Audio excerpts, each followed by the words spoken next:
한 주 평안하셨습니까? 이제 대림절도 마지막 주입니다. 대림절 절기가 거의 끝났다는 것은 곧 성탄절이 찾아온다는 것이며 이 2025년도도 마지막을 향해 달려감을 뜻합니다. 한 해 한 해를 보내면서 우리는 우리의 삶이 언젠가 끝이 난다는 것에 실감하게 되고 나아가 이 세상도 언젠가는 주님께서 심판하실 날이 찾아오게 되리라는 것을 알게 될 것입니다. 그래서 우리는 현세에 만족하며 오늘만을 위해 살아가는 것이 아니라 주께서 임하시게 될 그날을 기다리며 살아가야 합니다. 그날은 주님을 찾고 주님을 바라는 이들에게 구원의 날이지만 믿지 않고 세상에 만족하며 사는 이들에게는 심판과 멸망의 날이 될 것입니다. 오늘은 조금 무거운 이야기로 시작하게 되었습니다.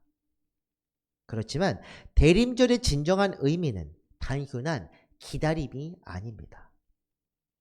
12월 말씀에도 잘 나와 있지만 우리는 하나님께서 시작하신 착한 일, 곧 복음을 위한 일에 충성해야 하는 그분의 자녀들입니다. 복음이란 무엇입니까? 하나님의 나라가 찾아올 것을 생각하며 그분의 때가 이르기 전 회개하여 죄의 사함을 받고 예수 그리스도 안에 생명이 있음을 믿는 것입니다. 회개하는 것과 의를 따라 사는 것, 주를 본받는 것, 이것은 모두 다 주님을 믿는 과정에서 일어나는 일들입니다. 이를 통해 우리들은 우리 속에 있는 하나님의 형상을 회복하게 되고 성령의 이끌림에 따라 점차 주님을 닮아가게 될 것입니다. 대림절뿐 아니라 우리 신앙생활의 모든 과정은 하나님의 나라 백성에게 걸맞도록 우리들의 삶을 점차 거룩한 길로 변화하는 것입니다. 이 과정에서 나타나는 것이 성화, 곧 거룩해지는 것과 영화, 다시 말해 영화롭게 되는 것입니다. 이런 것을 소망으로 품고 살아갈 때 우리 삶은 하나님 보시기에 점차 아름답게 변화하고 주님의 제자로서 살아갈 수 있게 될 것입니다. 오늘은 대림절 마지막 시간으로 구주 강림 찬송 마지막 장인 105장 찬송 가사를 함께 살펴보고자 합니다. 105장은 특별히 감리교의 창시자였던 존 웨슬리 목사님의 동생 찰스 웨슬리 목사님이 쓴 찬송시입니다. 이 가사, 찬송 가사 1절 중 앞에 두 소절만 한번 보겠습니다. 같이 읽습니다. 오랫동안 기다리던 주님 강림하셔서 죄에 매인 백성들을 자유 얻게 하시네. 오랫동안 기다리던 이들, 메시아를 바라는 이스라엘 백성들 이야기입니다. 그들은 여러 나라에 의해 박해받았고 성전이 무너지고 포로로 끌려다니는 아픔을 겪었습니다. 그렇지만 그들이 끝까지 하나님의 이름을 부르며 그분을 의지했던 것은 언젠가 회복되리라는 그분의 약속을 믿었기 때문입니다. 이 찬송 또한 그런 마음이 반영되어 있습니다. 그렇다면 이제 한번 원곡 가사를 한번 보겠습니다. 찰스 웨슬리가 쓴 원곡 영어 가사입니다. 번역을 각 소절에 기록했고 그 번역 부분은 읽어보겠습니다. 자, 읽겠습니다. 오소서 오랫동안 기다리던 예수님이시여. 그분은 자기 백성을 자유롭게 하기 위해 탄생하셨네. 두려움과 죄악에서 우리를 해방시키시고 그분 안에서 안식을 찾게 하소서. 조금 의역하기는 했지만 시적 분위기를 살려보고자 애썼습니다. 대부분의 내용은 비슷하지만 마지막 부분에서 레스트, 곧 안식이라는 중요한 주제가 더해지고 있습니다. 찬송을 통해 우리는 우리 자신이 바라는 것이 무엇인지 생각해 보아야 합니다. 주님이 없으면 온 인류는 죄와 사망에 매여 있을 수밖에 없습니다. 그런 우리를 위해 이 땅에 오셨고 죄와 지옥 권세를 귀한 피로 깨뜨리셨으며 우리에게 참된 안식을 허락하신 분이 바로 주님입니다. 오늘 본문, 성경 본문 한번 1장 68절부터 한번 보겠습니다. 찬송하리로다 주 이스라엘 하나님이여 그 백성을 돌보사 속량하시며 우리를 위하여 구원의 뿔을 그 종 다윗의 집에 일으키셨으니 이것은 주께서 예로부터 거룩한 선자의 입으로 말씀하신 바와 같이 우리 원수에게서와 우리를 미워하는 모든 자의 손에서 구원하시는 일이라. 아멘. 찬송을 통해 우리는 우리 자신이 바라는 것이 아닙니다. 오늘 본문은 세례 요한의 아버지 제사장 사가랴의 노래입니다. 세례 요한이 태어났을 때 그는 자기 아들이 장차 오실 메시아를 준비하는 이가 될 것임을 예언했는데 그 예언의 말씀이 바로 성경 말씀입니다. 오랫동안 기다리던 사람들을 돌아보사 구원의 뿔을 예비하여 원수들에게서 구원하여 주셨다. 이 뒷부분은 세례 요한이 실제로 어떤 사람이 될 것인지 이런 이야기가 나와 있지만 이 부분이 중요하기 때문에 이 부분만 우선 읽었습니다. 지금은 당시 유다 나라처럼 주권을 빼앗긴 시대는 분명 아닙니다. 세상에서 누릴 것이 풍족한 시대로 굳이 메시아를 필요로 해야 하나? 그렇게 생각이 드는 그런 시대입니다. 인권도 잘 보장되어 있고 각 사람이 자유롭게 살고 있으므로 전쟁 중인 나라들이나 가난한 나라 소수를 제외하면은 메시아가 굳이 오시지 않아도 될 것 같은 세상이 바로 이런 세상입니다. 하지만 실제로 그렇습니까? 그렇게 생각한다면 우리는 지금 하나님의 뜻을 알지 못하고 구원에 합당하게 살고 있지도 못한 것입니다. 오늘 우리들의 삶은 어떻습니까? 영적으로 극심한 빈곤에 시달리고 있습니다. 공의가 사라지고 거룩한 뜻을 외면당하고 있으며 온갖 뒤틀린 욕망과 거짓, 술수가 가득한 패역한 시대, 그것이 바로 오늘 우리 이 시대입니다. 당시 사람들은 민족적 차원에서 주님을 찾았습니다. 예언과 율법에서 말씀하신 그 메시아가 오기를 기다렸지만 오늘 우리는 그 이상으로 깊은 어둠 속에서 빛을 더듬어 찾고 있습니다. 그런 우리를 위해 주님께서 오셨고 우리를 이 어둠 속에서 빛으로 끌어내어 주십니다. 사가랴가 말했던 메시아에 관한 예언들, 이사야서 61장 말씀인데 그것도 한번 같이 보겠습니다. 주 여호와의 영이 내게 내리셨으니 이는 여호와께서 내게 기름을 부으사 가난한 자에게 아름다운 소식을 전하게 하려 하심이라. 나를 보내사 마음이 상한 자를 고치며 포로된 자에게 자유를, 갇힌 자에게 노임을 선포하며 여호와의 은혜의 해와 우리 하나님의 보복의 날을 선포하여 모든 슬픈 자를 위로하되, 이렇게 되어 있습니다. 이 말씀은 또 2절 가사와도 연결되긴 합니다.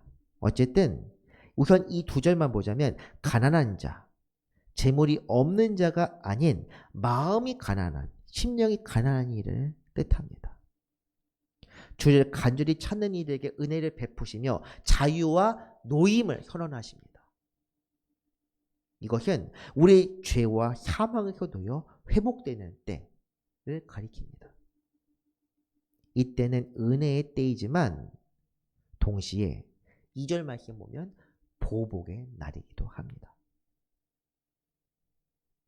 우리는 이 은혜와 공의를 바라며 주님 오심을 기다리고 있습니까? 그분은 주님을 찾는 이들을 위하여 또다시 세상에 오셔서 의의 심판을 이루실 것입니다. 우리는 그 보복의 날을 기다리며 세상에서 환난을 당하지만 끝까지 의를 이루기에 힘써야 합니다. 이제 1절 가사 뒷부분 한번 보겠습니다. 주는 우리의 소망이요 힘과 위로 되시니 오래 기다리던 백성 많은 복을 받겠네. 우리가 바라는 주님이 어떤 분인지 이 가사에서 볼 수 있습니다. 소망과 힘과 위로 되시니 그분이 오실 때 오래 기다리던 백성들이 복을 받게 될 것이다. 복이라는 표현이 무엇인가 걸려서 찰스 웨슬리 그 옛날 영국 시대에 복이라는 표현 잘 쓰진 않았을 것 같은데, 블레싱이라는 표현 잘 쓰지 않았던 것 같은데, 그래서 무엇인가 찾아보다가 오늘 설교 준비하게 되었습니다. 제가 원곡을 찾은 이유가 바로 이 구절 포인트인데, 원곡까지 한번 보겠습니다. 주님은 이런 것을 생략 얘기는 제가 넣었습니다. 이스라엘의 힘과 위로이시며 온 땅의 소망이시고 모든 민족이 간절히 바라는 바요 갈망하는 모든 영혼의 기쁨이로다. 아멘. 의역 좀 많이 했습니다. 제가 어쨌든 번역 능력이 엄청나게 뛰어난 건 아니고 또 번역기도 사실 완벽하지 않다 보니까 이것저것 찾아보고 또 하면서 이렇게 번역을 하게 되었는데, 아무래도 시이기 때문에 시의 느낌을 잘 살리기 위해서 조금 의역을 하게 되었습니다. 이스라엘의 힘과 위로요 온 땅의 소망이다. 이스라엘 위로와 관련된 말이 성경 안에 있습니다.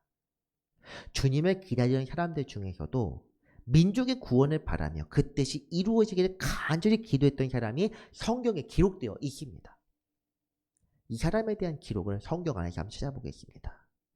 예루살렘에 시몬이라는 사람이 있으니 이 사람은 의롭고 경건하여 이스라엘의 위로를 기다리는 자라. 성령이 그 위에 계시더라. 아멘. 이스라엘의 위로라고 합니다. 시몬, 대림절에 회고되는 대표적인 인물이고, 예전에 대림절 때 이 사람에 대해서도 한번 말씀을 우리가 함께 읽었던 적도 있습니다. 이 시몬은 이스라엘의 위협과 구원을 기다리는 사람으로 그리스도를 뵙기 전 죽지 않으리라는 계시를 받았습니다. 죽음은 모든 이가 피하며 두려워하는 것임이 분명합니다. 그렇지만 그럼에도 이 사람은 이스라엘의 구원을, 다시 말해 자기 죽음의 순간을 간절히 바라고 있었습니다. 시몬이 아기를 안고 하나님을 찬송하여 이르되 주제여 이제는 말씀하신 대로 종을 평안히 놓아주시는도다. 내 눈이 주의 구원을 보았사오니 이는 만민 앞에 예비하신 것이요 이방을 비추는 빛이요 주의 백성 이스라엘의 영광이니이다. 아멘. 주의 구원을 보았사오니 이제 평안히 놓아주시는구나. 찬송 1절 가사처럼 주 안에서의 참된 안식을 구했던 사람이 바로 이 시몬입니다. 세상의 소망을 품지 않고 오직 하늘의 소망, 주님의 구원을 바라며 그 안에서 안식을 얻고자 힘썼습니다. 그분을 찾는 사람들은 세상의 것에 마음을 두지 않습니다. 재물, 권력, 명예, 심지어 목숨까지도 그렇습니다. 이 사람들이 바랐던 것이 무엇입니까? 주님의 뜻이 이루어지는 것입니다. 그런 사람들이 예수님 당시에, 예수님 태어나기 전에도 있었고 이후에도 있었습니다. 오늘의 우리는 그렇다면 어떻습니까? 아까운 것도 포기하기 어려운 것도 참 많습니다. 단 몇 푼도 손해볼 수 없고 아까운 것도 자존심에 상처받는 것도 용납하지 못하며 남들보다 부족한 것도 절대로 그냥 넘길 수 없습니다. 그런 사람들이 주님을 위해 목숨까지 버릴 수 있겠습니까? 개인적인 일이고 주님을 위해서는 할 수 있습니다. 안 그렇습니다. 작은 것에 충성하지 않는 사람이 큰 것에 어찌 충성하겠습니까? 그렇다면 그때가 되면 알아서 다 포기하게 될 것이다? 이것도 아닙니다. 그때가 되면이라고 하지만 그때가 되면 주님께서도 그런 사람들 알아서 포기하십니다. 그렇기 때문에 우리는 이 대림절 기간 우리가 세상에 속하여 세상을 사랑하고 아끼는지 다시 한번 점검해야 합니다. 정말 오랫동안 우리 평생에 걸쳐 주님을 구하며 주님 오심을 바라고 있는지 살펴야 합니다. 간절히 바라고 원하는 만큼 주님께서는 우리를 알아주시고 우리를 참된 안식으로 이끄실 것입니다. 이 대림절 기간 주님을 향한 마음을 다시금 회복하고 주님의 뜻이 이루기를 간절히 구하는 성도 됩시다. 이제 찬송 가사 2절입니다. 이번에도 앞부분 두 소절 먼저 보겠습니다. 모든 백성 구하려고 임금으로 오시니 영원토록 우리들을 친히 다스리시네. 모든 백성을 구하려고 왕으로 오셔서 영원토록 친히 다스리신다. 사실 이 부분은 원곡 가사도 거의 차이가 없습니다. 그분의 백성을 구원하시기 위해 탄생하셨고 어린 아이지만 왕으로 오셨으며 영원토록 우리를 다스리기 위해 탄생하셨으니 이제 그분의 은혜로운 왕국이 이르기를 원하노라. 온 백성이 아닌 그분의 백성, 나의 people 이렇게 되어 있지만 이것은 앞서 1절 이스라엘의 힘과 위로라는 것에 이어서 받는 말씀이기 때문에 그렇습니다. 결국 주님은 택한 이들을 구하고자 왕으로 오셨고 영원토록 우리를 다스리시고 주관하시기 위해 오셨습니다. 사실 모든 백성 구하려고 모든 이들이 구원받기를 원하시지만 모든 백성이 구원받게 하고자 오신 것은 또 아닙니다. 택한 백성을 구하기 위해 오셨습니다. 구원은 모든 사람에게 열려 있지만 모든 사람의 것은 아닙니다.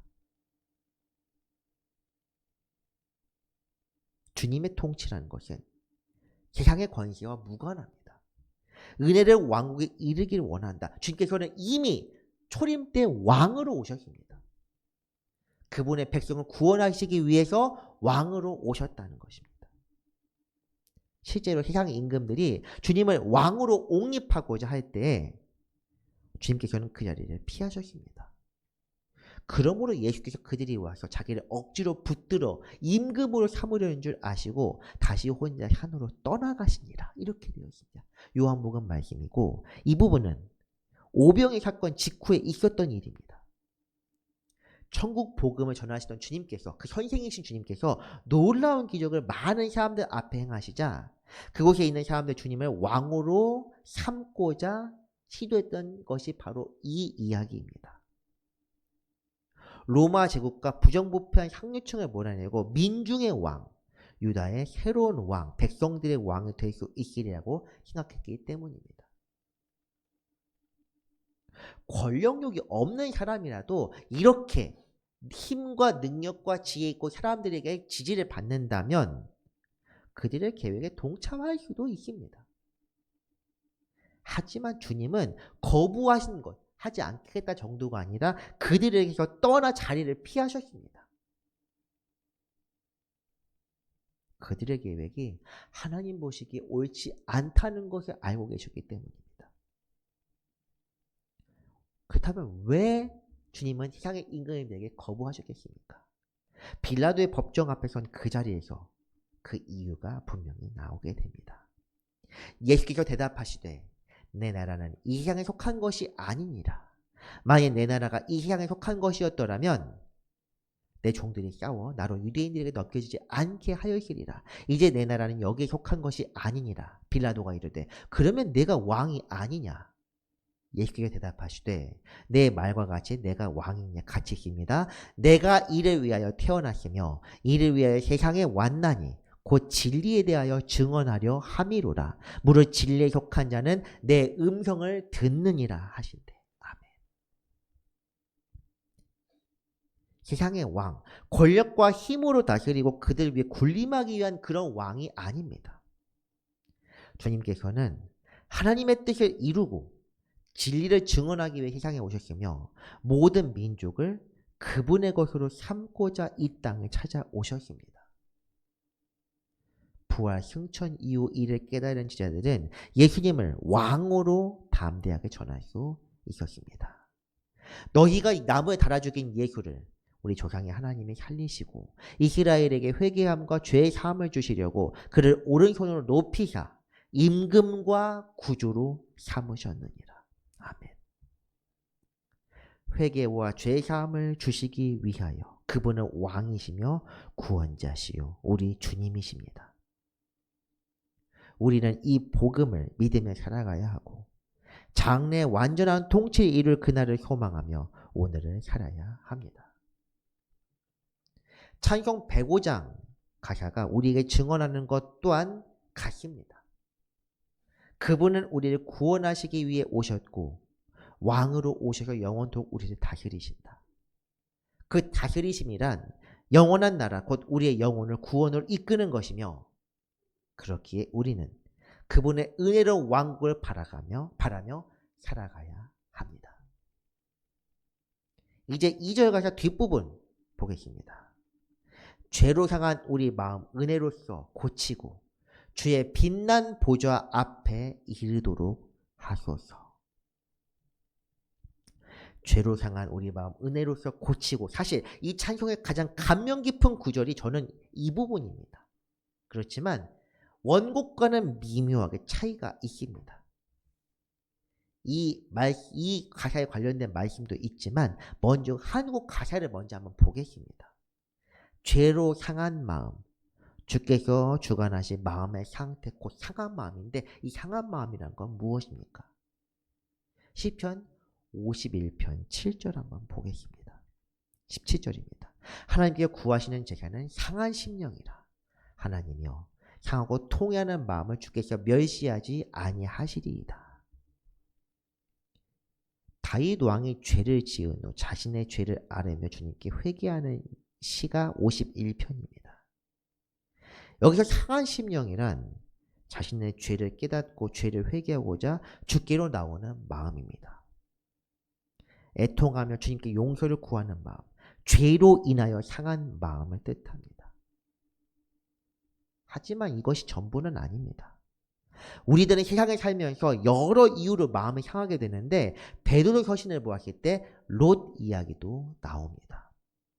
무법한 자들의 음란한 행실로 말미암아 고통당하는 의로운 롯의 거짓이시니 사실 롯의 삶 자체를 놓고 볼 때 의인이라고 부르기엔 부족한 것들이 참 많습니다. 소돔에 들어가는 과정도 그랬지만 소돔의 건짐을 받은 이후에도 사실 롯의 삶은 의롭다고 하기에는 거리가 좀 있어 보입니다. 그럼 사람들보다는 의인이니까 이렇게 이해하는 것 아니겠느냐? 그것만은 아닙니다. 한번 이렇게 생각해 봅시다. 왜 소돔에 살면서도 그들처럼 살지 않고 하나님이 천사를 보내셨을 때 그들을 알아보고 영접할 수 있었겠습니까? 그래서 그의 마음이 상하게 된 건 세상의 죄악이 악하기에 이를 볼 때마다 그의 양심 고통을 받아서입니다. 다시 그 2장 7절 8절 한번 보겠습니다. 8절 부분 보면 이는 이 의인이 그들 중에 거하여 날마다 저 불법한 행실을 보고 들으므로 그 의로운 심령이 상함이라 이렇게 되어 있습니다. 그는 하나님의 뜻을 온전히 순종하지는 못했지만 하나님을 두려워하며 세상 가치에 따라 살지는 않았습니다. 성도들의 삶도 이와 같습니다. 어떤 이들은 담대하게 세상에 맞서 복음대로 살아갑니다. 엘리야, 모세, 사무엘 이런 사람들 참 많습니다. 우리가 히브리서 11장에서 예전에 봤던 것처럼 믿음의 조상들 역시도 다 그런 사람들입니다. 하지만 이런 사람들만을 성도라고 부르지는 않습니다. 오늘 말씀에서 나오는 롯, 엘리야 이야기를 했는데 엘리야 시대에도 하나님께서 기억하신 사람들이 있었습니다. 바알에게 무릎을 꿇지 않은 사람들, 그리고 오바댜라는 사람. 이런 사람들은 주님의 은혜를 구하며 그 영혼이 자유롭게 되는 날을 바라며 살아갑니다. 세상의 악함을 보면서 그 양심과 의로운 심령의 죄로 인하여 상하지만 그 상한 마음을 고칠 분이 예수 그리스도 뿐임을 알게 될 때 나음을 받게 될 것입니다. 이제 원곡 가사 한번 보겠습니다. 주님의 영원한 영으로 우리 심령을 홀로 주관하시고 주님의 크신 공로로 저희를 주님의 영광스러운 보좌에 이르게 하소서. 아쉽게도 죄로 향한 우리 마음은 이제 초월번역이었습니다. 영원한 영이라는 것은 성령을 뜻합니다. 이 가사는 은혜로운 나라가 마지막 때뿐만이 아닌 오늘 우리들의 삶에서도 이루어져야 한다는 것을 지금 증언하는 시입니다.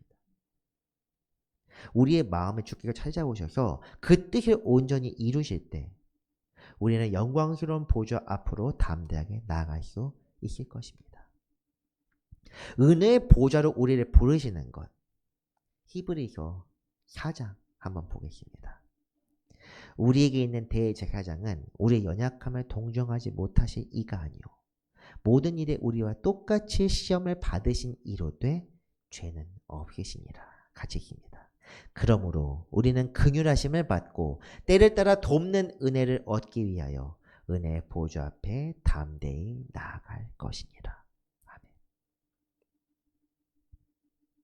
십자가로 완전한 제사를 이루시고 우리의 연약함을 담당하셨기에 그분은 우리의 영원한 나라 곧 참된 안식으로 이끄십니다. 이 복음을 성경이 증언하는 진리요 우리의 소망입니다. 이것은 오직 우리 주님의 공로입니다. 우리의 능력을 이룬 것이 아닌 주님께서 의의 죄를 사하시고 십자가의 사랑으로 우리를 은혜의 보좌로 초청하신 것입니다. 우리들은 이것을 굳게 믿고 이 은혜로 또한 믿음으로 오늘을 살고 있습니다. 사랑하는 성도 여러분, 주님은 그분을 한 번 떠난 죄인들을 부르셔서 다시금 백성으로 삼기 위하여 왕으로 오셨습니다. 그 피로써 우리를 사서 백성과 제사장으로 삼으시고 주님을 경배하며 주님께로 나아갈 수 있게 하셨습니다. 이 모든 것은 주님의 은혜요 공로입니다. 우리는 아무것도 한 것이 없습니다. 그저 주님께서 모든 것을 이루셨기에 이를 받아 믿고 누리며 사는 것으로 충분합니다. 그런데도 우리는 여전히 어둠 속에 살며 세상을 즐기고 세상 것을 바라며 살고 있습니다. 그렇게 사는 것이 옳습니까? 그렇지 않습니다. 주님께서 먼저 주셔서 우리도 다 드려야 한다. 제가 이렇게도 말씀드렸지만 사실 복음은 이야기 쉽게 제가 이렇게 말씀드린 것이지 물몰교한 이야기가 아닙니다. 우리가 우리 모든 것을 다 드려도 주님의 목숨값만큼 다 갚지도 못합니다. 감히 꿈도 꾸지 못할 것들을 값없이 주셔서 누리게 되었으니 이제 중요하지 않은 것과 중요한 것 정도는 구별하며 살아가야 한다. 이것이 옳습니다. 즉이 당연한 이야기입니다. 성탄절이나 부활절이 교회력의 시작이 아닌 대림적인 시작인 이유가 바로 이렇습니다. 세상에 살아가면서 이 땅의 것을 전부로 생각하고 이것을 얻고자 애쓰지 말고 우리에게 귀한 것이 주신 그분을 생각하며 주님을 바라며 살아간다. 이것이 각성의 시작이요. 개인의 믿음 생활의 각성의 시작이요. 믿음으로 나아가는 첫걸음입니다. 주님의 은혜로 하루하루 살면서 주님께 감사하고 언제나 주와 동행하며 은혜의 보좌로 나아가 모든 것을 아뢰는 성도 되기를 바랍니다. 말씀을 정리합니다. 주님께서는 죄에 매인 백성들을 구원하시기 위하여 이 땅에 왕으로 오셨습니다. 그분을 바랄 때 구원을 얻고 그분을 구할 때 참된 안식을 얻을 수 있습니다. 그렇기에 오늘 우리는 오늘도 주님을 바라며 은혜로운 왕국이 우리 삶에서 이루어지기를 구해야 합니다. 그분을 간절히 찾을 때 그분께서는 성령을 통하여 우리의 마음을 천국으로 변화시킬 것입니다. 모든 성도가 주 안에서 참된 평화와 복락을 누리며 주와 동행하게 되기를 간절히 소망합니다. 기도하겠습니다. 사랑과 은혜가 풍성하신 하나님 아버지 감사드립니다. 놀라운 구원을 계획하시고 이루시며 오늘도 우리에게 그 은혜의 복음을 깨우치신 주님께 감사와 찬송과 영광을 올립니다. 주여, 이 시간 우리의 예배를 받아주시고 우리의 주님께로 온전히 인도하옵소서. 그 은혜의 보좌 앞에 나아가 주님께 우리 모든 것을 아뢰 때 죄로 향한 우리의 마음을 고치시고 새롭게 하여 주옵소서. 언제나 우리와 함께 하시는 구주 예수 그리스도의 이름으로 기도합니다.